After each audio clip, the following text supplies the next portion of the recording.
बिस्मिल्लाहिर्रहमानिर्रहीम। अस्सलाम वालेकुम students. CS 506 web design in development के लेक्चर नंबर 6 में वेलकम। लेक्चर नंबर 6 हमारे पास है कलेक्शन। कलेक्शन क्या होता है? कलेक्शन रिप्रेजेंट किसको करता है? ग्रुप ऑफ ऑब्जेक्ट्स को और उसके एलिमेंट्स को। ठीक है, तो ये बात याद रखनी है कि कलेक्शन में हमारे पास क्या होगा? ग्रुप ऑफ ऑब्जेक्ट्स हैं और उसके एलिमेंट्स हैं। अच्छा, Java has a built in support collection. Java के पास बहुत ज़्यादा यानी जो लाइब्रेरीज़ हैं, बिल्ट इन लाइब्रेरीज़ हैं, वो उसके पास बहुत ज़्यादा हैं।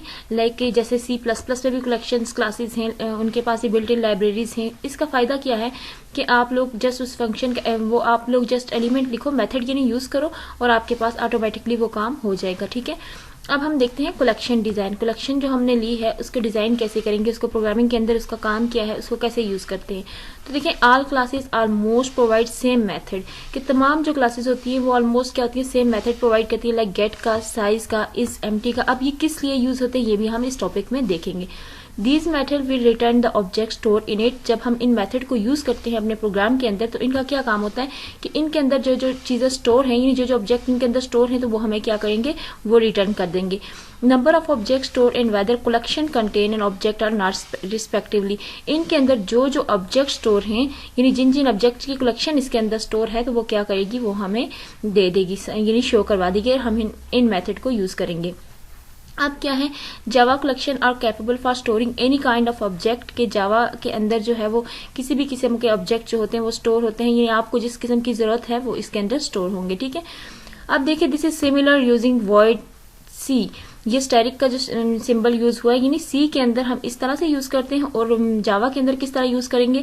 String element, string array, list, get. देखिए, तो अब यहाँ पर हमने गेट का फंक्शन यूज किया। इसका मतलब है हम जो गेट करना चाहेंगे तो वो इस आई के अंदर स्टोर होगा और वो हमें सारा प्रोग्राम के अंदर शो करवा देगा। ठीक है, नेक्स्ट है कलेक्शन मैसेज। कलेक्शन मैसेज में हमारे पास कुछ बेसिक मैसेज बताए हुए हैं कि किस लिए ये यूज होते हैं, ये मेथड किस लिए यूज होते हैं। फर्स्ट वन है कंस्ट्रक्टर, इंट साइज है, बुलियन ऐड है, बुलियन एम्प्टी है, बुलियन कंटेन है और बुलियन रिमूव है। अच्छा, ये वो मेथड हैं जो हमारे ज्यादातर यूज होते हैं और किस लिए। अब देखिए, सबसे पहले है कंस्ट्रक्टर। कंस्ट्रक्टर का क्या है? इसके पास कोई एलिमेंट नहीं होता। एंड साइज क्या है? तो ये हमें रिटर्न करेगा नंबर ऑफ एलिमेंट्स के, कि आपके इतने एलिमेंट्स, यानी उनका साइज दे देगा। अब ऐड करेंगे तो क्या करेगा? ये हमें इस चीज की परमिशन देगा कि आप इसके अंदर मजीद एडिंग कर सकते हो। बुलियन एम्प्टी होगा तो इसके अंदर क्या होगा? यानी इसने क्या हमें देना है? अगर वो खाली है तो वो हमें ट्रू करेगा, अदरवाइज फॉल्स कर देगा। ठीक है, यानी इस एम्प्टी का फंक्शन हम बुलियन में इस एम्प्टी का फंक्शन जब यूज करेंगे तो हमें वैल्यू ट्रू मिलेगी। लेकिन जब अगर इसमें वो एम्प्टी नहीं है तो वो हमें क्या रिजल्ट देगा? फॉल्स का रिजल्ट देगा। फिर है Boolean contain object return if return true if this collection contain the specified element by using iterative search. अच्छा, इसमें क्या होगा? देखिए, जब हम बुलियन कंटेन को यूज करेंगे, मेथड यूज करेंगे, तो इसने हमें क्या करना है? ये तब ट्रू होगा जब हमारे पास ये चीज अवेलेबल होगी प्रोग्राम के अंदर। अगर प्रोग्राम के अंदर अवेलेबल नहीं है तो इसने क्या करना है? फॉल्स का ऑप्शन देना है। बुलियन रिमूव क्या करेगा? हम अगर अपने अरे की लिस्ट के अंदर से कोई फंक्शन रिमूव करना चाहते हैं या कोई एलिमेंट रिमूव करना चाहते हैं तो इसने हमें क्या करना है? इसने हमें रिमूव करने की परमिशन दे देनी है, हम इसको यूज करके रिमूव कर सकेंगे। फिर है next topic array list. Array के बारे में हम पहले भी जान चुके हैं कि एरे क्या होता है, लेकिन यहाँ पर मैंने बताया it's like a resizable array. Resizable array का मतलब है कि आपने एरे की लिस्ट बना ली, अब आप चाहे उसमें एडिंग करो या रिमूविंग करो तो आपको परमिशन देगा। ठीक है, array list actually comes as replacement the old vector collection as we add or remove element into form of कि हम इसमें क्या कर सकते हैं? ऐड और रिमूव कर सकते हैं। ठीक है, इसमें आप किसी भी वक्त, लेकिन किसकी मदद से कर सकते हैं? इन मेथड को यूज करते हुए हम कर सकते हैं। लाइक हम ऐड का यूज करेंगे तो ऐड हो जाएंगे हमारे पास, यानी हम अरे के अंदर ऑब्जेक्ट ऐड करना चाहें या हम उसके में, यानी हमारे पास अरे में 0 1 2 3 स्टार्ट होता है, हम उसमें मजीद एडिंग करना चाहेंगे तो हम ऐड का ऑब्जेक्ट यूज करेंगे, ऐड का मेथड यूज करेंगे। ऑब्जेक्ट गेट का मेथड जब हम यूज करेंगे तो इसमें क्या होगा? Return the element at a specified position in the list.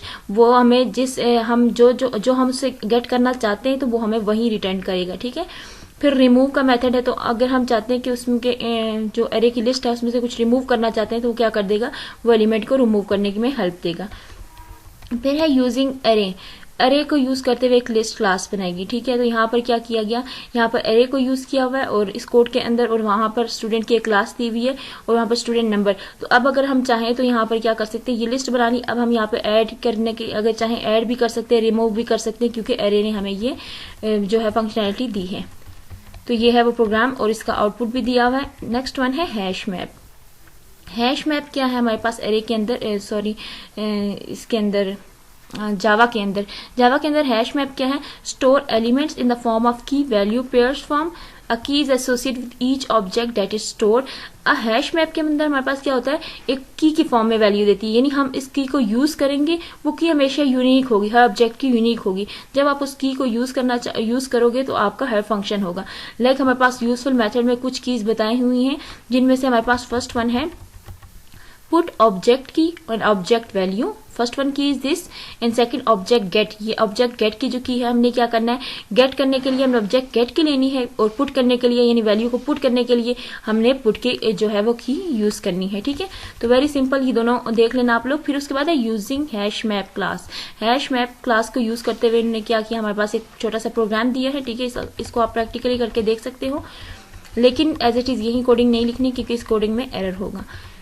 फिर हमारे पास दिया हुआ है एड्रेस बुक। एड्रेस बुक किसको बोलते हैं, एड्रेस बुक देखें एक ऐसी चीज होती है जिसके अंदर हम क्या करते हैं, एड्रेस स्टोर करते हैं। लाइक इन्होंने यहाँ पर एक प्रॉब्लम दिया है, किस प्रॉब्लम के अंदर इन्होंने क्या कहा कि we want to build an address book that is capable of storing name, कि हम एक एड्रेस बुक बनाएंगे जिसके अंदर वो क्या होगा, स्टूडेंट के नेम है या किसी भी तरह के कोई भी नेम है, हम उसके अंदर उसको स्टोर करेंगे। ठीक है, address and phone number of a person. देखिए हमारे पास एक छोटी सी एड्रेस बुक अगर है, यानी बुक है, उसमें हम स्टूडेंट के नेम लिखते हैं या वैसे ही नेम लिखते हैं और साथ उनके कॉन्टेक्ट नंबर लिखते हैं और एड्रेस लिखते हैं, तो हमारे पास क्या होगी, एड्रेस बुक होगी।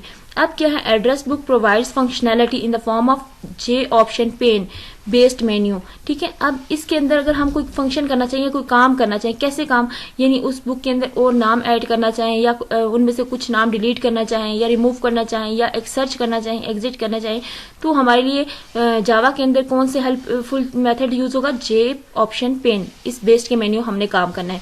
लाइक हमने क्या किया है, हमारे पास एक लिस्ट दी हुई है, इंक्लूड किया हुआ उसमें ऐड, कि हम अगर न्यू पर्सन को ऐड करना चाहें तो ऐड कर सकते हैं, न्यू पर्सन को डिलीट करना चाहें, न्यू नहीं बल्कि और पर्सन को अगर डिलीट करना चाहें बाय नेम या बाय रिकॉर्ड तो हम उसको डिलीट कर सकते हैं, सर्च करना चाहें तो सर्च करना सकते हैं बाय नेम और बाय जो फोन नंबर भी है, एग्जिट, और एग्जिट करना चाहें एप्लीकेशन को तो एग्जिट कर सकते हैं। The address book should be support precision of person record, कि एड्रेस बुक के अंदर क्या होता है, क्या सपोर्ट करता है कि वो पूरे एक पर्सन का रिकॉर्ड जो है वो अपने अंदर स्टोर करता है। अब क्या करते हैं, ये प्रॉब्लम थी हमारे पास, इसको अप्रोच कर सॉल्व करते हैं, इस प्रॉब्लम को कैसे सॉल्व होगी। उसके लिए उन्होंने बताया कि जनरली 3 स्टेप हमने इन्वॉल्व किए, उसको आप देख लें। ठीक है, तो ये भी सारी कोडिंग है लेकिन हम स्टेप इसके देख लेंगे। फर्स्ट वन है मेक पर्सनल इन्फो क्लास, कि सबसे पहले हमने क्या करनी है, पर्सनल इन्फो बनानी है, यानी सबसे पहले हमें क्या जरूरत है, एक पर्सन की इन्फॉर्मेशन की जरूरत है जिसके लिए हम वो बुक बनाएंगे अपनी। तो first of all you need to store you deserve information of each person, कि आपने हर पर्सन की जो है इंफॉर्मेशन कलेक्ट करनी है। ठीक है, वो by name, by phone number, ये सारी चीजें हमने यूज करनी है।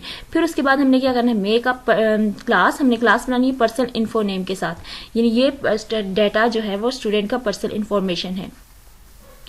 इसके अब इस क्लास के अंदर क्या होगा, इसके कंस्ट्रक्टर यूज होंगे। ठीक है, राइट प्रिंट मेथड इसलिए हम यूज करेंगे कि हमें जो है वो आउटपुट भी तो चाहिए होता है, जो रिकॉर्ड हम डायलॉग बॉक्स में देखना चाहें वो भी हमें मिल जाए। ठीक है, फिर यहाँ पर देखें एक कोड दिया हुआ है जो पर्सनल इन्फो के नाम से है। ठीक है, तो ये वो सारा कोड है जहाँ पे नेम भी है, एड्रेस भी है, उसका फोन नंबर भी है। ठीक है, तो हम जो है वो अपने डायलॉग बॉक्स में क्या देखना चाहते हैं, जो मैसेज हमारे पास शो हो उसमें नेम आए, फिर एड्रेस और फिर फोन नंबर जिसमें हम सर्च कर सकें। अब है second step, make address book. अब हमने एक एड्रेस बुक बनानी है, तो इसके लिए क्या होगा कि जनरली एड्रेस बुक जो है इस यूज टू स्टोर नेम, जैसे हम पहले बता चुके कि हमने एड्रेस बुक किसके लिए यूज करनी होती है, स्टोर करने के लिए, नेम करने के लिए। तो फिर हमें किस चीज की जरूरत है, सम डाटा स्ट्रक्चर की जरूरत है। ज़ाहिर डाटा होगा हमारे पास, स्टूडेंट्स के नेम होंगे, एड्रेस होंगे, तो हम उसके अंदर काम कर सकें, यानी एक लिस्ट बनेगी एक ही, तो उसके अंदर हम सारे स्टूडेंट्स के नेम इंटर करेंगे, उनका रिकॉर्ड इंटर करेंगे। तो ये था हमारे पास सेकेंड मेथड, यानी सेकेंड हम इस तरह से करेंगे। फिर उसके साथ उसकी कोडिंग दी हुई है। ठीक है, फिर इनके बाद है इसका थर्ड मेथड, कि थर्ड स्टेप क्या करना है। थर्ड है हमारे पास make test class. Test class means कि आपने this class will contain a main method and object of address book. अब हमारा सारा काम हो गया। अब हमारे पास है जो टेस्ट क्लास है, यानी आपने एक ऐसा मेथड प्रोवाइड करना है जावा को कि वो क्या करे, वो आपके एड्रेस बुक में जो आपकी क्लासेस हैं, आपके जो जो आपने काम किया उसको आप वो रन करने के काबिल हो सके। ठीक है, तो वो कैसे करेगा, जब हम वो ऊपर जो सारी कोडिंग हमने देखी उसको हम लिखेंगे, तो उसके बाद हमने लास्ट स्टेप करना है। फिर उसके बाद ये कंपाइल एंड एग्जीक्यूट होगा, तो compile all these classes and run test class. कि हमने ये जो है कंपाइल करनी है, जो क्लासेस हमने बनाई हैं, देन उसके बाद क्या होगा कि आपने सक्सेसफुली अपना रिजल्ट ले लेना, गेन कर लेना है। ठीक है, तो हमारी फिफ्थ लेक्चर में इतना ही था, यानी क्लासेस के बारे में बताया कि कैसे हम बनाएंगे। ठीक है, एक एड्रेस बुक बनाने का तरीका बताया गया था। लेक्चर नंबर 7 को हम देखेंगे इंशाल्लाह नेक्स्ट वीडियो में। तो आज के लिए इतना ही था। ओके, अल्लाह हाफिज।